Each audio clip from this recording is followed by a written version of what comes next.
2024 November മാസം വരെ സംസ്ഥാനത്ത് പെൻഷൻ ആനുകൂല്യങ്ങൾ കൈപ്പറ്റിയവർക്കുള്ള അറിയിപ്പെത്തി. എല്ലാവിധ സർക്കാർ അറിയിപ്പുകളും കൃത്യമായി നിങ്ങളിലേക്ക് എത്താൻ ഈ ചാനൽ സബ്സ്ക്രൈബ് ചെയ്യുക.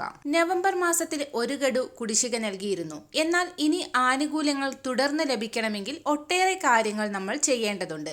സർക്കാർ പരിശോധനകൾ ആരംഭിക്കുന്നു എന്നുള്ളതാണ്. അർഹതയുള്ളവർക്ക് മാത്രം ആനുകൂല്യങ്ങൾ നൽകിയാൽ മതി എന്നുള്ള തീരുമാനത്തിലേക്കാണ് സർക്കാർ പ്രവേശിക്കുന്നത്. ഈ സാഹചര്യത്തിൽ നിരവധി പേർ പദ്ധതിയിൽ നിന്ന് പുറത്താവും. ഇതിനായി സർക്കാർ പല മാനദണ്ഡങ്ങളും പരിശോധനയ്ക്ക് വിധേയമാക്കുന്നുണ്ട്.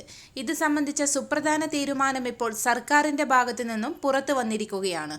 നമ്മുടെ സംസ്ഥാനത്ത് ബാങ്ക് അക്കൗണ്ടുകളിലേക്ക് തുക സ്വീകരിക്കുന്നവരുണ്ട്. ഇതോടൊപ്പം തന്നെ കൈകളിൽ സ്വീകരിക്കുന്നവരുമുണ്ട്. ഇവർക്കെല്ലാവർക്കും തന്നെ നവംബർ മാസത്തിലെ 1600 രൂപയാണ് അവസാനമായി വിതരണം ചെയ്തത്.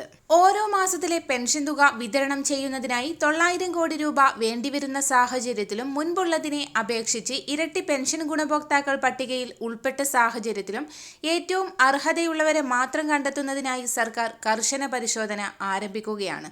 അനർഹരായ നിരവധി ആളുകൾ പെൻഷൻ തുകയിൽ ഉൾപ്പെട്ടിട്ടുണ്ട് എന്ന പരാതിയുടെ അടിസ്ഥാനത്തിലാണ് ഏറ്റവും പുതിയ വിതരണ ലിസ്റ്റ് തയ്യാറാക്കുന്നത്. അനർഹമായി ആളുകൾ തുക കൈപ്പറ്റുന്നത് സംബന്ധിച്ച് നിരവധി പരാതികളാണ് നിരവധി തദ്ദേശ സ്വയംഭരണ സ്ഥാപനങ്ങളിൽ കെട്ടിക്കിടക്കുന്നത്. ഇതിന്റെ പശ്ചാത്തലത്തിലാണ് പരാതി വന്നിട്ടുള്ള വീടുകളിൽ ആദ്യഘട്ടവും അതിനുശേഷം സർക്കാരിന്റെ അറിയിപ്പനുസരിച്ച് വിവിധ ഘട്ടങ്ങളിലായി മറ്റുള്ള വീടുകളിലും പരിശോധന ആരംഭിക്കുന്നത്. ഇതിൽ പ്രധാനം ഭൗതിക സാഹചര്യങ്ങളുടെ പരിശോധനയാണ്. സാമൂഹിക സുരക്ഷാ പെൻഷൻ ഗുണഭോക്താവിന്റെ അല്ലെങ്കിൽ അപേക്ഷകന്റെ ഭൗതിക സാഹചര്യങ്ങൾ പരിശോധിക്കുമ്പോൾ 2000 ചതുരശ്ര അടിയിൽ വിസ്തീർണമുള്ള വീടുകളിൽ താമസിക്കുന്നവർ, AC ഉള്ളവർ, വാഹനമുള്ളവർ ഇത്തരം കുടുംബങ്ങളിലുള്ളവരെ പെൻഷൻ പട്ടികയിൽ നിന്ന് പുറത്താക്കും.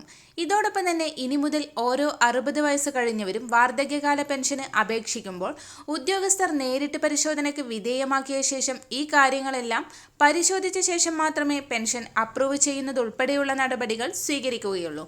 എല്ലാവിധ സർക്കാർ അറിയിപ്പുകളും തുടർന്നും നിങ്ങളിലേക്ക് എത്താൻ ഈ ചാനൽ സബ്സ്ക്രൈബ് ചെയ്യുക.